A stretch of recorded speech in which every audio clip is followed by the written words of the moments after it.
দক্ষিণ কোরিয়ার জনপ্রিয় ইউনিভার্সিটি দংউই ইউনিভার্সিটি থেকে মাস্টার্সের ই-ভিসা পেয়েছেন এমবাসি ফেস করা ঝামেলা ছাড়াই। আমার নাম নাজবুল আলম পাটোয়ারি। দেশে বাড়ি কোথায়? দেশে বাড়ি চাঁদপুর।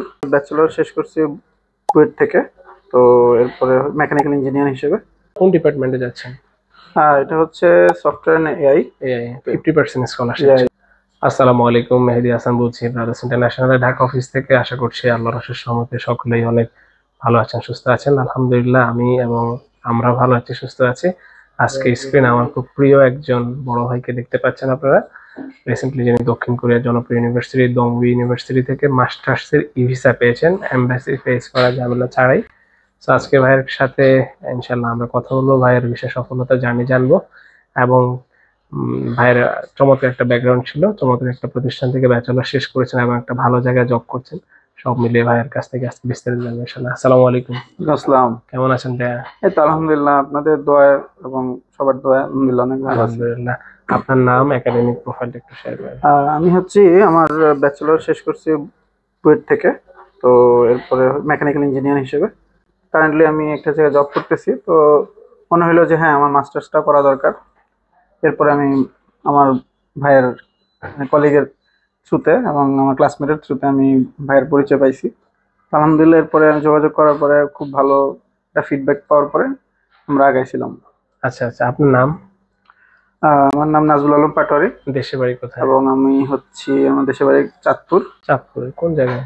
চাঁদপুরের ফরিদগঞ্জ জেলার। ফরিদগঞ্জ। আমার অনেক বন্ধু আছে ফরিদগঞ্জে, একসাথে পড়ালেখা করছে। ও এখন একটা ইউনিভার্সিটির টিচার হিসাবে আছে আর কি। তো আপনার আমাদের নাজমুল ভাই আসছিল হচ্ছে আমাদের নাহিদ ভাইয়ের মাধ্যমে। নাহিদ ভাই হচ্ছে আপনার ফ্রেন্ড, বুয়েট থেকে পড়ছেন এবং উনিও আমাদের মাধ্যমে প্রফেসর ফান্ডিং এ একটা ইউনিভার্সিটিতে গিয়েছিলেন। তো ওরা থেকে রেফারেন্সে ভাই আসা এবং ভাই যদিও সেলফ ফান্ড ছিল। আপনার দংইউতে কোন ডিপার্টমেন্টে যাচ্ছেন? এটা হচ্ছে সফটওয়্যার এআই। 50% স্কলারশিপ। আচ্ছা, কেন এত দেশ থাকতে সাউথ কোরিয়া? এটা মেইনলি হচ্ছে যে যে আমাদের আসলে ফান্ডিং পাওয়াটা ইম্পর্টেন্ট। যদি যদি আপনি ফার্স্ট সেমিস্টার বা অন্যান্য সেমিস্টারগুলো যদি ফান্ডিং পাইতে পারেন, তাহলে জিনিসটা ইনিশিয়ালি জিনিসটা শুরু করার সুবিধা হয়। তো এক্ষেত্রে পরবর্তীতে যে প্রফেসরকে ম্যানেজ করা অনেক সুবিধা হয়। তো প্রথম ফান্ডিং পাওয়ার জন্যই আর কি আমার সাউথ কোরিয়াকে চুজ করছি, কারণ এখানে আবার ইনভেস্টমেন্টও কম লাগে। হ্যাঁ, সব মিলে ফি তো কত লাগছে আপনার? আমার টিউশন ফি যেহেতু পাইছি 50% যে কি বলে, যখন যেহেতু আমি ওয়েভার পাইছি, ওয়েভার পাওয়ার কারণে 50% চলে আসছে। 50% এটা আসছে প্রায় 2.5 লাখ থেকে 3 লাখের কাছাকাছি। হেলথ ইন্স্যুরেন্স ছিল আবার প্রায় 10,000 টাকা। আবার স্টুডেন্ট ফাইল খুলে টাকা পাঠাইতে মানে 10-15 হাজার টাকা অ্যারাউন্ড 275 লাখ। ওভারঅল কেমন জার্নি ছিল ব্রাদার্সের সাথে? ব্রাদার্সের সাথে আলহামদুলিল্লাহ প্রথম থেকে অনেক ভালো ছিল, কারণ হচ্ছে যে ভাই এখানে যারা আছে সবাই, যাকেই ফোন দিছি খুবই কোঅপারেটিভ পাইছি এবং যেটা হয়েছে যে ইনস্ট্যান্ট একটা সাপোর্ট পাইছি। সেটা আসলে এখানে জিনিসগুলো দেখতে বাইরে থেকে অনেক সহজ মনে হলেও অনেক ডকুমেন্টেশন আছে। একটা ডকুমেন্ট ওলট পালট হয়ে গেলে পুরো প্রসেসটা কিন্তু ভেস্তে যেতে পারে। কারণ আমরা কিন্তু একটা অনেক দীর্ঘ সময় ধরে এই প্রসেসটা করি, নাগায় যেতে হয় ইউনিভার্সিটির সাথে, এম্বাসির সাথে, তারপরে সরকারি বিভিন্ন প্রতিষ্ঠানের সাথে, এখানে অ্যাপ্রুভাল নিতে হয়। তো এই ক্ষেত্রে যদি কোনো একটা ডকুমেন্টের কোনো একটা স্টেপে যদি একটা গ্যাপ হয়ে যায়, ওই ক্ষেত্রে দেখা যাচ্ছে যে আগের যে কষ্টটা পুরোটাই আসলে কোনো ফ্রুটস পাওয়া যায় না। তো এই ক্ষেত্রে যারা অভিজ্ঞ আছে তাদের থেকে একটা সাপোর্ট নিলে যেটা হয় যে জিনিসটা স্মুথলি কমপ্লিট করা সম্ভব হয়। গুড গুড, এটা খুব ভালো একটা পয়েন্ট ছিল।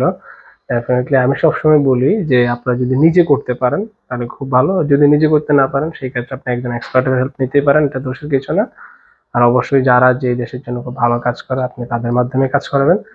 আর ভাই এমবাসিতে ফেস করা লাগে নাই, ওভারঅল ভিসা রিজেকশন? ওইটা তো অবশ্যই আলহামদুলিল্লাহ অনেক একটা ভালো ডিসিশন ছিল, কারণ আপনারা এই সাজেশনটা দিয়েছিলেন। আমার আসলে ওইটা ব্যাপারে আইডিয়া ছিল না যে এখানে কোরিয়াতে এটা পাওয়া যায় কিনা। তো যেটা হয়েছে যে আপনারা যখন ইনস্ট্যান্ট আমাকে বলছেন যে এটা করা যেতে পারে, আমি কিন্তু সাথে সাথে ওই অপশনটা লুফে নিছি। কারণ হচ্ছে যে বাংলাদেশে যেভাবে আমরা হিস্টোরিক্যাল যে ডাটা পাচ্ছি, যে এম্বাসির যে কোশ্চেন গুলা বা ওনারা যেভাবে ডকুমেন্টেশন চেক করতেছে, ওইটা আসলে অনেক কমপ্লেক্সিটি তৈরি করে। তো ওই কমপ্লেক্সিটি, এবং একই সাথে আমি জব করি, তো আমাকে আসলে এই কমপ্লেক্সিটি মেনটেন করে সবকিছু অ্যারেঞ্জমেন্ট করে তারপরে অ্যারেঞ্জ করাটা মানে সব ইম্পসিবল। ভিসা পাওয়া এখন অনেক টাফ হয়ে গেছে। যেহেতু পার্সেন্টেজ আমি দেখছি লাস্ট যে মার্চ ইনটেকের যে অবস্থা দেখলাম, তো এতে আসলে বলা যায় যে এটা একেবারে ওয়ান কাইন্ড অফ ইম্পসিবল হয়ে গেছে। যাকে এমবাসি ফেস করা লাগে না, ভিসা হয়ে গেছে। সো এটা আসলে মাস্টার্স অ্যাপ্লিকেন্টদের জন্য এটা একটা ব্লেসিং। সাউথ কোরিয়ান গভর্নমেন্টের মাধ্যমে ই ভিসার চালু করেছে। কোরিয়ান, যদিও কোরিয়া সব বিষয়ে ই ভিসাই, পাসপোর্ট স্টিকার পড়ে না, তবু এটা হচ্ছে স্পেশালাইজড ক্যাটাগরিতে ই ভিসা। আপনার বাংলাদেশ এম্বাসি ফেস করা লাগে নাই।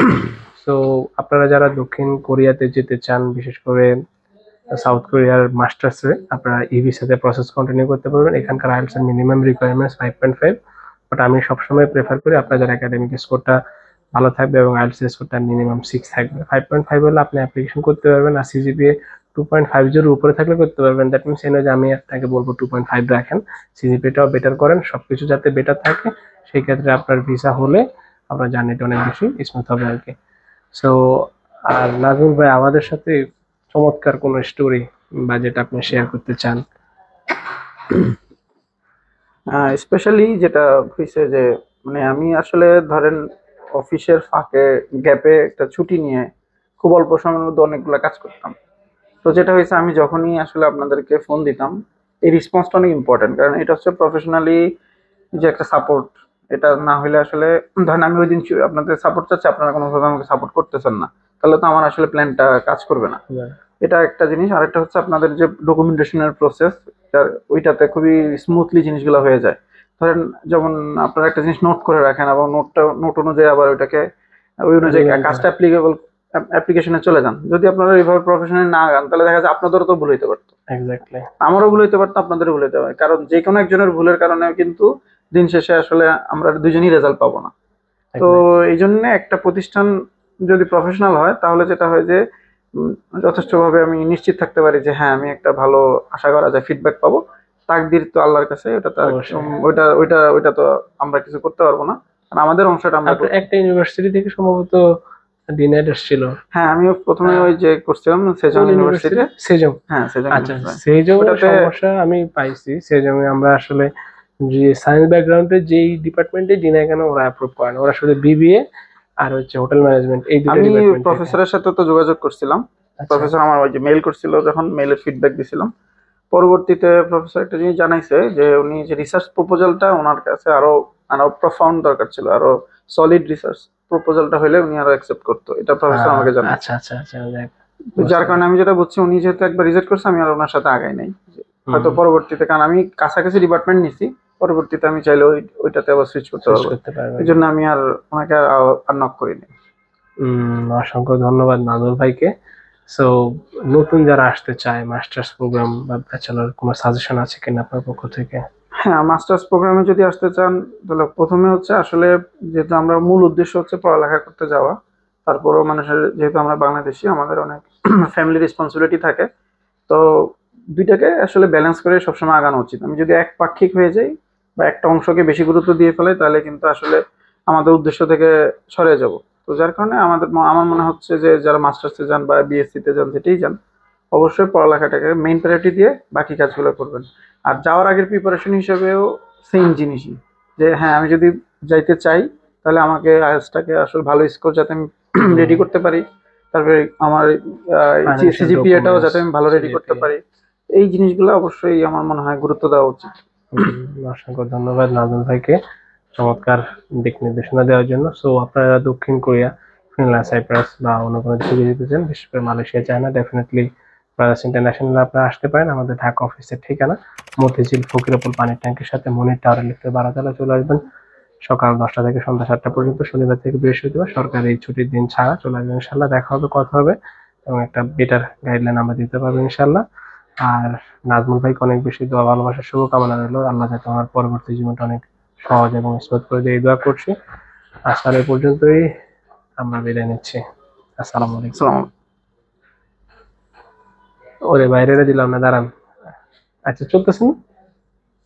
সো নাজমুল ভাইয়ের ভিসা উপলক্ষে আমাদের পক্ষ থেকে একটা ক্রেস্ট, চমৎকার একটা ক্রেস্ট, সেটা আমরা ভাইকে গিফট করতে চাচ্ছি। আর আপনার ভিসা কপিটা আমাদেরকে একটু একটু দেখান, যেটা নিয়ে। হ্যাঁ, এটা হচ্ছে আমি গুরুত্বপূর্ণ একটা পেপার, যেহেতু ই ভিসাটা আমাকে এরকম। হ্যাঁ, এই ভিসাটা এরকম, আর নরমাল ভিসাটা একটু ডিফারেন্ট। সো এমবাসি ফিস ছাড়াই কোরিয়াতে যাওয়ার একটা সুবর্ণ সুযোগ মাস্টার্স অ্যাপ্লিকেন্টদের জন্য। আর ব্যাচেলরে যারা যেতে চায়, খুব ডিফিকাল্ট হয়ে যাচ্ছে, তাহলে ইএপি প্রোগ্রাম কিংবা কোরিয়ান ল্যাঙ্গুয়েজ প্রোগ্রামে যেতে পারেন। আজ তাহলে এই পর্যন্ত, আমাদের জন্য অনেক বেশি দোয়া করবেন। আসসালামু আলাইকুম।